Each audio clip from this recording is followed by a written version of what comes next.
Sabe aquela sensação de que tem alguma coisa invisível travando a vida da gente? Que não importa o que se faça, parece que não sai do lugar? Pois é sobre essa sensação que a gente vai mergulhar hoje, explorando as ideias do livro de Renato Bueno, Perdão, Dominado pelo Diabo, Nunca Mais. A obra defende que a chave para uma libertação espiritual de verdade está num caminho bem específico de perdão. Vamos entender como isso funcionaria? E é com essa pergunta direta que o livro já começa, tocando num sentimento que, poxa, muita gente conhece bem. A ideia de uma prisão invisível, sabe? Uma força que impede o avanço não por causa de um obstáculo físico, mas por amarras que são muito mais profundas.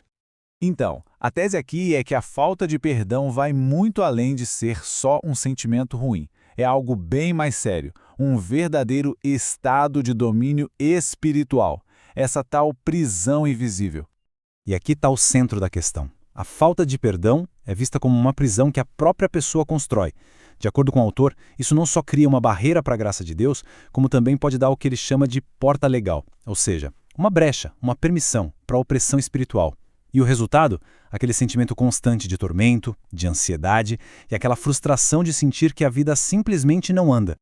Ok, mas de onde vem uma afirmação tão forte assim?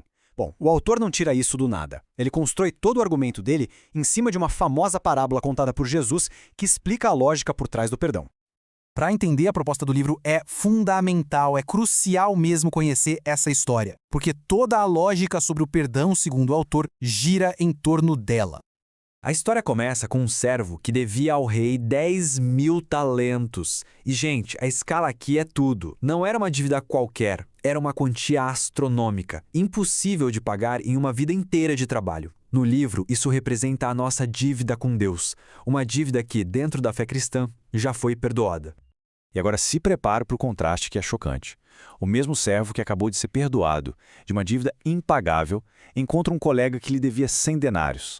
O salário de uns 3 meses, talvez. Uma quantia pequena, totalmente pagável.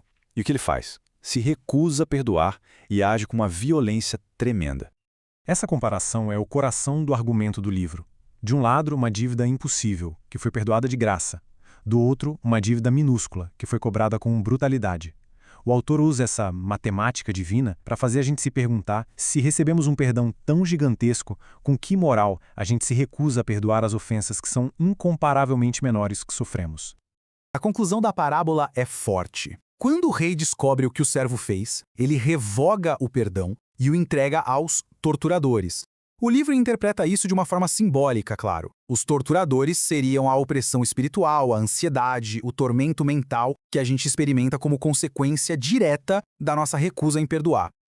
Então tá, se a falta de perdão é a prisão, como é que se sai dela? O livro não só aponta o problema, ele oferece o que descreve como uma solução bem prática, o passo a passo para a liberdade. O caminho proposto tem uma ordem específica, e não é por acaso. Tudo começa por aceitar o perdão de Deus, o que faz todo sentido com a parábola que a gente viu. A partir daí, o processo vai passando pelos relacionamentos mais próximos, pais, cônjuge, sogros e filhos. E segundo o autor, seguir essa ordem é fundamental para alcançar a liberdade total. O livro dá uma atenção especial ao que significa honrar os pais, porque ele considera esse um passo-chave. Não é só um sentimento, mas são ações práticas, respeito, obediência quando se é criança e cuidado quando eles envelhecem. E é reforçado que este é o primeiro mandamento que já vem com uma promessa de bênção, conectando o perdão nessa área a uma vida melhor. Mas vamos ser sinceros, isso tudo é muito bonito na teoria, né? E na prática? Será que essa sequência funciona mesmo? Para ilustrar o poder desse processo, o livro traz um testemunho pessoal do próprio autor. A história serve como um exemplo real. O autor foca no perdão aos sogros, uma área que muita gente acaba esquecendo. Ele admite que guardava ressentimentos por coisas pequenas, mas ele percebeu que no mundo espiritual, essas coisinhas estavam causando um bloqueio gigantesco na vida dele. A manhã seguinte a essa decisão de perdoar é descrita como uma verdadeira cascata de eventos. Primeiro, ele conta que sentiu uma onda de amor e poder espiritual enquanto treinava. Depois, movido por esse sentimento, ele tem um gesto simples de carinho e compra pão para os sogros. E por fim, na rua, ele tem um encontro inesperado e age com uma autoridade espiritual que nunca tinha tido antes. A conexão entre o ato de perdoar e o que aconteceu logo em seguida é apresentada de forma muito direta. A experiência toda é resumida nesta frase do autor. Para ele, o perdão não foi um simples alívio psicológico. Foi o ato que, na prática, abriu a porta para ele sentir a presença de Deus de forma palpável, validando a tese central do livro. No fim das contas, a mensagem central é esta: o perdão não é apresentado como uma obrigação pesada, mas como uma escolha inteligente, uma escolha que se faz pela própria liberdade. A metáfora final é talvez a mais poderosa de todas. A falta de perdão não prende quem nos ofendeu, prende a nós mesmos.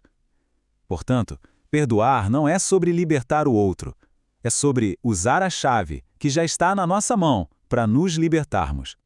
E assim a gente chega à declaração final, que é o próprio slogan do livro. É um grito de guerra, uma decisão que resume o objetivo de toda essa jornada: quebrar o ciclo de domínio espiritual e nunca mais voltar para aquela prisão. E para encerrar, fica esta reflexão. Depois de entender a teoria, a parábola e o testemunho, a pergunta final é interna. É para cada um. Que portas talvez ainda precisem ser abertas? Que ressentimentos grandes ou pequenos podem estar nos mantendo numa prisão sem que a gente nem se dê conta? É uma questão que convida a autoavaliação e, quem sabe, a ação.